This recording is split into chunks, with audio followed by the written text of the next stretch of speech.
আমাদের দেশ নায়ক তারেক রহমান ওনার ঘোষিত 31 দফার মধ্যে আমাদের ইতিমধ্যে আপনারা দেখতে পাচ্ছেন যে ফ্যামিলি কার্ড যেটা অলরেডি শুরু হয়ে গেছে এবং অনেকজনে পেয়ে গেছে। আলহামদুলিল্লাহ, বাকি যদি কিছু থাকে তারা পেয়ে যাচ্ছেন। এরপর আপনি দেখেন ইমামদের একটা বেতন ভাতা দেওয়ার কথা ছিল, ওটা ইতিমধ্যে শুরু হয়ে গেছে আমাদের এলাকাতে এবং বিভিন্ন জায়গাতে কিন্তু পাচ্ছেন। আমরাও সেই সফলভাবে আমরাও পাচ্ছি। ইনশাআল্লাহ অতি অল্প সময়ের মধ্যে আপনি দেখবেন এটা দৃশ্যমান হয়ে যাবে 31 দফা আমাদের যে কর্মসূচি সেটাই।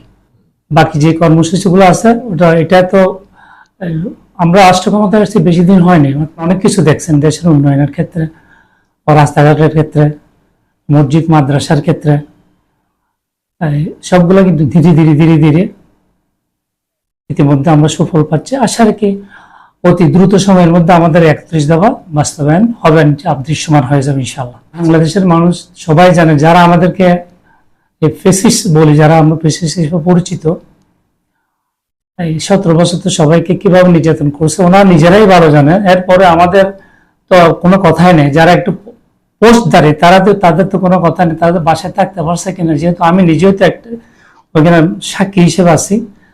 কতক্ষণ এই বাসায়, কতক্ষণ এই বাসায়, কতক্ষণ এখানে থাকলে কতক্ষণ আবার টাউনের মধ্যে থাকতে হয়, কতক্ষণ আবার কক্সবাজার চলে যেতে হয়। নির্বাচন আসার আগে তো 2-4 মাস আগের থেকে কাউকে তো এখানে ঘরে থাকতে দেয় নাই। বিলে খেলা লোকজন ছিল, একদম জিম্মি ক্লবস করে ফেলছে, যেটা কখনো এদেশের মানুষ কল্পনা করতে পারে নাই।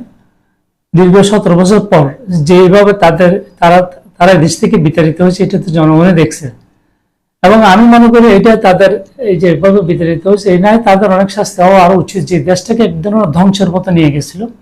তা আলহামদুলিল্লাহ আমরা আশা করি আমাদের যে দক্ষ নেতৃবৃন্দর যে হাত এই দেশের উপর পড়েছেন, আমাদের দেশ নায়ক তারেক রহমান উনি দৃষ্টান্ত সৃষ্টি করতেছেন যেভাবে, আশা রাখি এদের দ্রুত সময়ের মধ্যে আমরা আমাদের যে বিগত দিনের যে হারানো দিনগুলো আমরা ফিরে পাবো, যে আমাদের ক্ষতিগ্রস্ত মানুষগুলো যেভাবে ক্ষতিগ্রস্ত হয়েছে সেটা আমরা ইনশাল্লাহ কাটিয়ে উঠতে পারবো আমাদের দক্ষ তারেক রহমানের নেতৃত্বে। আপনি দেখেন প্রশাসক নিয়ে সবকিছু হয় নাই, প্রশাসনের একজন কমিশনার থাকা প্রয়োজন, যেহেতু ইদানিং মানুষের তো অনেক কাজকর্ম আছে, জায়গা জমিনের এই হিসাবে যাবে, আমাদের একটা ওয়ারিশ সার্টিফিকেট দরকার আছে, একটা জাতীয় সনদপত্র দরকার আছে, অনেক কিছু দরকার, যেটা আমরা আগে চাইলে মুহূর্তের মধ্যে পেয়ে যেতাম। একটা কমিশনার থাকলে তাদের অফিসে গেলাম, আমরা এটা এত দ্রুততম সময়ের মধ্যে আমরা নিয়ে ফেলতে পারতাম, কিন্তু সেভাবে হয় না।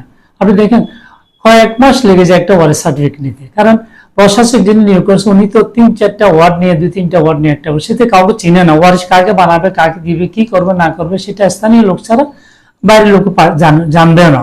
সুতরাং সেক্ষেত্রে লোকাল কমিশনার থাকাটা খুবই দরকার, এবং যে মানুষের সুবিধার্থে, যারা মানুষের জন্য আমরা রাজনীতি করি, এই মানুষ যাতে 48 জন কমিশনার থাকা প্রয়োজন, যেহেতু ইদানিং মানুষের তো অনেক কাজকর্ম আছে, জায়গা জমিনের এই হিসাবে যাবে, আমাদের একটা ওয়ারিশ সার্টিফিকেট দরকার আছে, একটা জাতীয় সনদপত্র দরকার আছে, অনেক কিছু দরকার, যেটা আমরা আগে চাইলে মুহূর্তের মধ্যে পেয়ে যেতাম। একটা কমিশনার থাকলে তাদের অফিসে গেলাম, আমরা এটা এত দ্রুততম সময়ের মধ্যে আমরা নিয়ে ফেলতে পারতাম, কিন্তু সেভাবে হয় না। আপনি দেখেন কয়েক মাস লেগে যায় একটা ওয়ারিশ সার্টিফিকেট নিতে, কারণ প্রশাসক যিনি নিয়োগ করেছে উনি তো 3-4টা ওয়ার্ড নিয়ে 2-3টা ওয়ার্ড নিয়ে একটা, সেটা কাউকে চিনে না, ওয়ারিশ কাকে বানাবে, কাকে দিবে, কি করবে না করবে সেটা স্থানীয় লোক ছাড়া বাইরের লোক জানবে না। সুতরাং সেক্ষেত্রে লোকাল কমিশনার থাকাটা খুবই দরকার, এবং যে মানুষের সুবিধার্থে, যারা মানুষের জন্য আমরা রাজনীতি করি, এই মানুষ যাতে একটা দ্রুত গতিতে পাই, সেক্ষেত্রে কিন্তু আমাদের এটা কমিশনার ইলেকশন মাধ্যমে কমিশনার হওয়াটা খুবই দরকার বলে আমি মনে করি। রাজনীতি করি তো জনগণের সাথে, জনগণের জন্য রাজনীতি করি। কমিশনার না থাকা অবস্থায় কিন্তু আমরা এখনো কিন্তু জনগণের সেবা দিয়ে যাচ্ছি। যে আশা করি সবাই যখন এই রাজনীতি করে কিছু না কিছু তার চাওয়া পাওয়া থাকে, এই এলাকার মানুষ যদি আমাকে মনে করে, আমাকে যদি চাই, তাহলে আমি ইনশাল্লাহ আসবো। আর দরজা প্রথম চাইতে হবে আমার দল, আমার কি চাই দল, আমার দল যদি মনে করে আমার প্রয়োজন আছে, আমার দরকার আছে, তাহলে আমি ইনশাল্লাহ আমি আশাবাদী। আমি তো রাজনীতি করে আছি, সেবা করে আছি, কমিশনার হিসেবে থাকলে আমি এই সেবাটা করে যাবো, না থাকলে কিন্তু আমি করে গেছি এবং ভবিষ্যতে ইনশাল্লাহ করে যাবো। পাড়া মহল্লায় গিয়ে সবার কিন্তু সুখে দুঃখে আমি কাজে লাগি, সেটা কিন্তু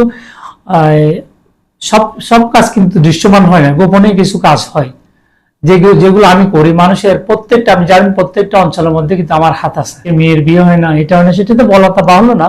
এরপরে কিন্তু সর্বক্ষেত্রে কিন্তু আমি যাওয়ার জন্য চেষ্টা করি, আর মানুষ ইনশাআল্লাহ স্বাচ্ছন্দ্য বলে আমার কাছে আসার সুযোগটা পায়, আমি সেই সুযোগটা করে দিই। যখন যাদের প্রয়োজন হয় তখন ইনশাআল্লাহ আমার কাছে আমি এমনি আসতে বলি, সমস্যা নেই। এই এলাকাতে প্রথমত একটা দরকার হাসপাতাল, এটা খুবই আমাদের জন্য খুবই জরুরি। যেটাতে 41, 40, 39 এখানে কোনো হসপিটাল নাই।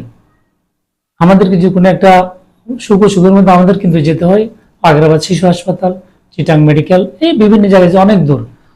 একটা মানুষ মুমূর্ষ একটা রোগী, তাকে এতটুকু নেওয়াটা কিন্তু আমাদের জন্য খুবই কষ্টকর। সেক্ষেত্রে কিন্তু আমাদের ইতিমধ্যে আমাদের অর্থ পরিকল্পনা মন্ত্রী, আমাদের আস্থার প্রতীক, চট্টগ্রামের গৌরব, আমাদের প্রিয় নেতা আমির খসরু মোহাম্মদ চৌধুরী কিন্তু এটা নিয়ে বেশ উনি কাজ করতেছেন। আশা রাখি উনি নির্বাচন পিরিয়ডের মধ্যে কিন্তু আমার বাসায় আসি বলছে, প্রত্যেক ক্ষেত্রে গেছে, মানুষের যে যেটা নিয়ে মানুষ কষ্ট পাচ্ছে মেডিকেলটা নিয়ে উনি এটা আশ্বস্ত করেছেন। ইনশাআল্লাহ ইতিমধ্যে আমরা দেখতে পাচ্ছি উনি জায়গা জমি কিন্তু অনেক ঘুরে ঘুরে দেখতেছে কোথায় কি করা যায়। আশা রাখি অতি দ্রুত সময়ের মধ্যে আমাদের এই কষ্টটা লাঘব হবে। উনি এটা নিয়ে স্টেপ নিচ্ছে, আশা রাখি দ্রুত গতিতে এটা শেষ করবেন উনি। পাশাপাশি দেখেন আপনি, উনি আরেকটা কথা বলেছেন, সেটা হলো আমাদের এই এলাকাতে খেলার কোনো মাঠ বলতে নাই বাচ্চাদের। উনি আমার সামনে কিন্তু ডিসি মহোদয়কে বলছেন যে আপনি এখানে সিবিএসির মধ্যে একটা জায়গা নেন আমাদের এই এলাকার জন্য, বিশেষ করে 41, 40, 39 জনে তার বাচ্চাদের খেলার মাঠ এবং পার্ক, যারা তারা বিনোদন করতে পারে, সেক্ষেত্রে সেই হিসেবে এটা ব্যবস্থা করার জন্য আশা রেখে ওইটাই উনি করবেন। এটি যেহেতু এটা আসনটা কিন্তু আমাদের অর্থমন্ত্রী সাহেবের, উনি দীর্ঘদিন ধরে এলাকার মানুষের সাথে খুবই আন্তরিকভাবে পরিচিত, সবাই ওনাকে চিনে, আমাদের আস্থার প্রতীক উনি এখানকার। আশা রাখি এটা উনিও দ্রুত গতিতে শেষ করবেন। তৃতীয়ত কথা হলো যে আমাদের এখানে ওই সর্বক্ষেত্রে কিন্তু সাইক্লোন সেন্টারের ব্যবস্থা আছে, ছোট ছোট, সেটা বড় আকারে করলে তো ভালো হয়। আপনি দেখেন আমাদের এই লালদিচ্ছরে একটা সাইক্লোন সেন্টার ছিল, কিন্তু এটা অলরেডি অ্যাকুইজিশন হয়ে গেছে, বন্দরে নিয়ে গেছে। এখানে কিন্তু নাজিরপাড়াতে একটা আছে, আমার মনে হয় নাজিরপাড়াতে আছে, ডেলপাড়াতে একটা আছে, আমার মনে হয় আরেকটা বিরাট আকারে দক্ষিণপাড়া বা বিজয়নগর ইয়ার মধ্যে করলে ভালো হয়। আর দক্ষিণপাড়া স্কুলের মধ্যে কিন্তু সাইক্লোন সেন্টার কাম আবার স্কুলও আছে, তো এটা একটু অপ্রতুল, সেই হিসেবে আরেকটা করলে আমাদের জন্য ভালো, সেটা আমরা করার জন্য চেষ্টা করবো ইনশাল্লাহ। তৃতীয়ত কথা যেটা আমাদের মধ্যে রন্ধ্র আমাদের সেটা হলো কি মাদক ব্যবসাটা। এটা আমরা ইতিমধ্যে আমরা হাতে নিয়েছি, বিভিন্ন জায়গায় আমরা কর্ম করতেছি, কাজ করতেছি। আমাদেরকে কিন্তু আমাদের আমির খসরু মোহাম্মদ চৌধুরীর সুযোগ্য সন্তান ইসরাফিল খসরু আঙ্কেল উনি কিন্তু আমাদেরকে সহযোগিতা করতেছেন এটা নির্মূল করার জন্য। ইতিমধ্যে আমরা বিভিন্ন কয়েকজনকে আমরা কিন্তু গ্রেফতার করে আমরা সোপর্দ করেছি আইন শৃঙ্খলা বাহিনীর কাছে। এটা প্রথম কাজ হবে, এটাকে একদম নির্মূল করা ইনশাল্লাহ আমার কাজ হবে। আমি এটা মনে করি যদি আমি জনপ্রতিনিধি হই বা আমাকে নির্বাচিত করে, আমি নির্বাচিত হলেই কিন্তু এটা কাজ করবো, না হলে কিন্তু আমি কাজ করে যাবো এটা নিয়ে ইনশাল্লাহ। আসলে তো আমি 41 নম্বর ওয়ার্ডেরই ছেলে, এই দল মত নির্বিশেষে সবাই আমাকে চিনে জানে। তো আমি আশা করব, আমি আগে কিন্তু দোয়া প্রাপ্তি ছিলাম, যখন আমি যেখানে যাই, যে মসজিদ মাদ্রাসায় গেলে কিন্তু আমি আগে নিজে চাইছি। এই এলাকার মানুষ আমাকে কমিশনার নির্বাচিত করুক বা না করুক এটা কোনো বিষয় না, আমি সবার কাছে দোয়া প্রার্থী, আমি সবার কাছে দোয়া চাই, যাতে আমি ভবিষ্যতে যে কাজগুলো এখন করে যাচ্ছি সেই কাজগুলো যাতে ভবিষ্যতে আমি অব্যাহত রাখতে পারি।